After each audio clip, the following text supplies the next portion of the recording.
Today, we're exploring another face editing AI tool. It's called FaceFusion. With FaceFusion, you can swap faces, sync lips, and do a lot more. But today, we're focusing on editing facial features and expressions. We'll start with this image of a beautiful woman and try to make her look even cuter. Now we've loaded the face editor window.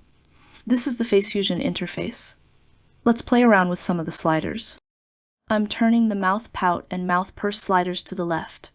Let's see how that changes her expression. Her mouth closes in slightly and now she looks way cuter.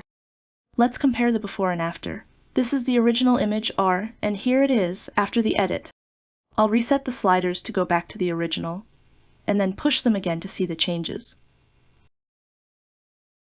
The edited facial expression feels more emotional, maybe even intriguing enough for a music video.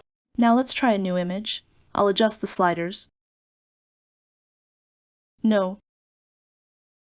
No. No. Yes. Now this looks better. The before and after. Looking at the original image, it feels a bit flat. But after the edit, the shape of the lips improves a lot. It adds a softer, more natural look that really enhances the face. Now we'll try a new image. This time we'll adjust her lips, closing them slightly to cover her teeth. Let's see how that changes the overall look. Let's try changing her entire facial expression. We'll see how different we can make her look. Now imagine you're talking to her, and she's beginning to lose interest. She frowns slightly, her lips tighten, and then she looks away from you. Alright, let's make her look in another direction. And now she's facing away, adding more attitude to the expression. As you can see, I've successfully turned a happy woman into a sad one. Just a few tweaks, and the entire mood changes.